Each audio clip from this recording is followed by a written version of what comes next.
लगता है जैसे अखिलेश यादव 2022 की हार के सदमे से अब तक उबर नहीं पाए हैं, तभी तो एक के बाद एक मौका ढूंढ रहे हैं चुनाव परिणाम को गलत ठहराने का और फिर बीजेपी को कोसने का। बीजेपी को प्रदेश में स्पष्ट बहुमत हासिल हुआ है। बैलेट पेपर का जो रिजल्ट आया है वो भी काउंट करने के बाद बीजेपी बहुमत से सत्ता पर फिर विराजमान हुई है। लेकिन अखिलेश है कि अब भी पोस्टल बैलेट में खुद को ज्यादा वोट मिलने का ढोल पीटे जा रहे हैं, अपनी जीत का गुणगान किए जा रहे हैं। अखिलेश ने पोस्टल बैलेट डालने पर हर किसी का शुक्रिया अदा किया है जिसने पूरी ईमानदारी से उन्हें वोट किया है। अखिलेश ने कहा है कि पोस्टल बैलेट में सपा गठबंधन को 51.5% वोट मिले हैं। इस हिसाब से सपा गठबंधन को 304 सीटें हासिल हुई हैं।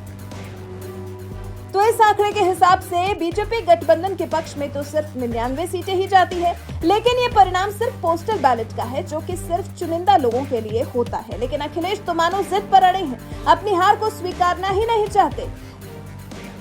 अखिलेश ने बीजेपी पर तंज कसते हुए ट्वीट किया है, लिखा है, पोस्टल बैलेट में सपा गठबंधन को मिले 51.5% वोट और उनके हिसाब से 304 सीटों पर हुई सपा गठबंधन की जीत चुनाव का सच बयान कर रही है। पोस्टल बैलेट डालने वाले हर उस सच्चे सरकारी कर्मी, शिक्षक और मतदाता का धन्यवाद जिसने पूरी ईमानदारी से हमें वोट दिया है। सत्ताधारी याद रखे, छल से बल नहीं मिलता। इस तरह से बीजेपी पर पोस्टल बैलेट के रिजल्ट को जानकर सवाल उठाने वाले अखिलेश यादव अकेले नहीं हैं, बल्कि उनसे पहले चुनाव से ठीक पहले सपा का दामन थामने वाले स्वामी प्रसाद मौर्य भी पोस्टल बैलेट के परिणाम को देखते हुए खेला करने की आशंका व्यक्त कर चुके हैं।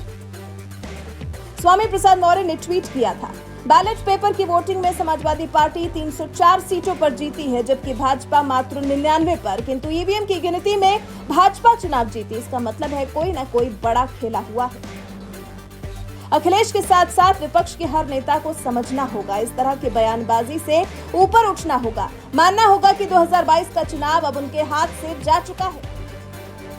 बीजेपी गठबंधन को इस चुनाव में 273 सीटें मिली हैं, वहीं सपा गठबंधन को इस चुनाव में 125 सीटें हासिल हुई हैं। बसपा को 1, कांग्रेस के खाते में 2 सीटें गई हैं, वहीं राजा भैया की जनसत्ता दल लोकतांत्रिक को भी 2 सीटों पर जीत हासिल हुई है।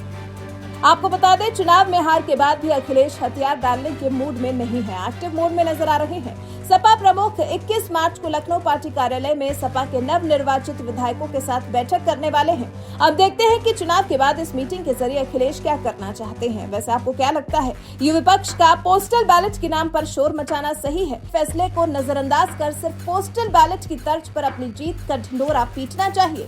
इस पर आपकी राय हमें कमेंट कर जरूर बताएं।